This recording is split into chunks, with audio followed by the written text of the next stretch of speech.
BSc part second organic chemistry paper second में आज हम पढ़ेंगे applications of UV visible spectroscopy.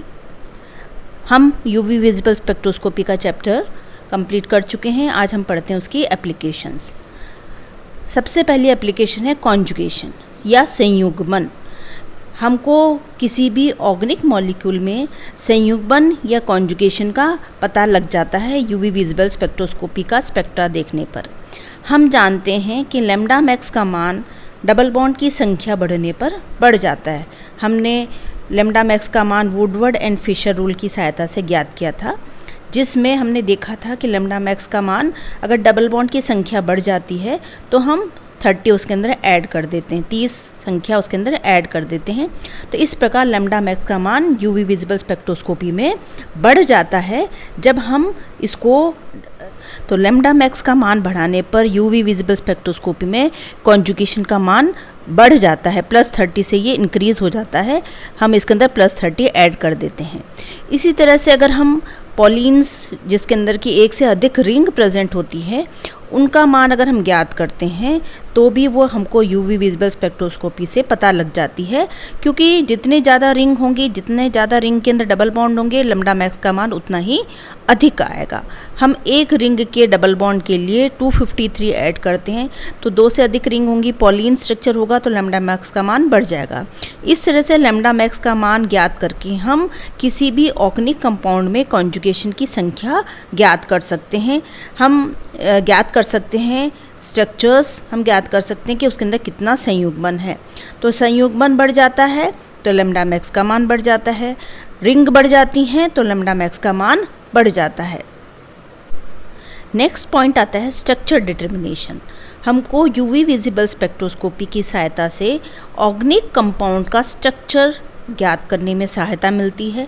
हम पूरा स्ट्रक्चर तो नहीं ज्ञात कर सकते हैं, लेकिन अगर हमको लैम्डा मैक्स का मान पता है और अननोन स्ट्रक्चर का लैम्डा मैक्स भी करीब करीब उसके नज़दीक ही आती है उसकी वैल्यू, तो हम ये कह सकते हैं कि इसका स्ट्रक्चर भी लगभग वैसा ही होगा। उसमें डबल बॉन्ड या ट्रिपल बॉन्ड की संख्या या रिंग की संख्या उतनी ही होती है।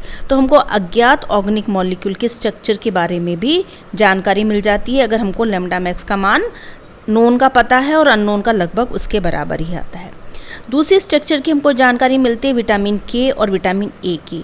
विटामिन के और विटामिन ए के अंदर डबल बॉन्ड की संरचना स्ट्रक्चर्स हैं, डबल बॉन्ड सारे हैं, बहुत सारे हैं, तो उनकी संरचना की भी जानकारी हमको लैम्डा मैक्स की सहायता से पता चल जाती है। तीसरा है स्ट्रक्चर ऑफ पॉलीन्यूक्लियर हाइड्रोकार्बन्स। अब हम बात करते हैं कीटो इनोल टॉटोमेरिज्म की।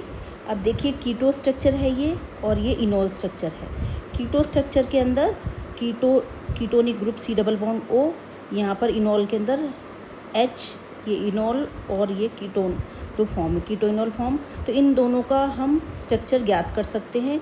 इसका लैम्डा मैक्स वैल्यू अलग है और इसका लैम्डा मैक्स वैल्यू अलग है। इसी तरह हम सिस और ट्रांस आइसोमर्स के बीच में भी पता लगा सकते हैं। ये सिस आइसोमर जिसके अंदर लैम्डा मैक्स का मान आता है 222 और 283, जबकि ट्रांस में आता है 229 और 295। ट्रांस के अंदर क्योंकि इस प्लेनर स्ट्रक्चर यहाँ पर इंटरफेरेंस हो रहा है, इन दोनों ग्रुप्स का इंटरफेरेंस हो रहा है, जिससे लैम्डा मैक्स का मान एक दूसरे से इंटरफेयर करता है, इससे लैम्डा मैक्स का मान कम हो जाता है। यहाँ पर ये दूसरों काफ़ी दूरी पर हैं एक दूसरे से, इसलिए इनके बीच में इंटरफेरेंस नहीं होता है इस रिंग के बीच में, इलेक्ट्रॉन्स के बीच में। तो इलेक्ट्रॉन्स आसानी से यहाँ पर ट्रांजिशन हो जाता है और लैम्डा मैक्स का मान बढ़ जाता है, मतलब बैथोक्रोमिक शिफ्ट होता है। अब हम बात करते हैं कॉन्जुगेशन की। ये हमने लिखा है R, अगर डबल बॉन्ड की संख्या बढ़ जाती है तो कॉन्जुगेशन बढ़ जाता है। अगर यहाँ पर ये N है, N की वैल्यू 8 से ज़्यादा हो जाती है तो लैम्डा मैक्स का मान 400 से अधिक हो जाता है। तो हम ये पता लगा सकते हैं, अगर किसी डबल बॉन्ड स्ट्रक्चर वाली संरचना में लैम्डा मैक्स का मान 400 से अधिक है तो उसके अंदर N की वैल्यू 800 से अधिक होती है। इसी तरह से 2 डबल बॉन्ड वाले स्ट्रक्चर हैं, इनके बीच में भी हम आइडेंटिफाई कर सकते हैं। जैसे ये नॉन कॉन्जुगेटेड है क्योंकि डबल बॉन्ड सिंगल बॉन्ड फिर डबल बॉन्ड है, तो ऐसी संरचना में डबल बॉन्ड का लैम्डा मैक्स का मान आता है 176, जबकि यहाँ पर कॉन्जुगेशन है तो लैम्डा मैक्स का मान आता है 211 से लेकर 215 के बीच। तो इस तरह से हम इन दोनों संरचनाओं के बीच में भी अंतर ज्ञात कर सकते हैं कि किस तरह से कॉन्जुगेटेड और नॉन कॉन्जुगेटेड स्ट्रक्चर्स के अंदर अंतर है, या फिर डबल बॉन्ड की संरचना बढ़ने पर किस तरह से लैम्डा का मान बढ़ जाता है। तो ये एक इसकी उपयोगिता है जो कि यूवी। नेक्स्ट है अगर किसी संरचना में एक डबल बॉन्ड प्रेजेंट है तो उसके लिए लैम्डा मैक्स का मान 165 से लेकर 190 नैनोमीटर के बीच में आएगा। अगर दो डबल बॉन्ड हैं तो 190 से लेकर 300 नैनोमीटर के बीच में आएगा और +30 उसके अंदर ऐड हो जाएगा, ये +30 उसके अंदर ऐड हो जाएगा।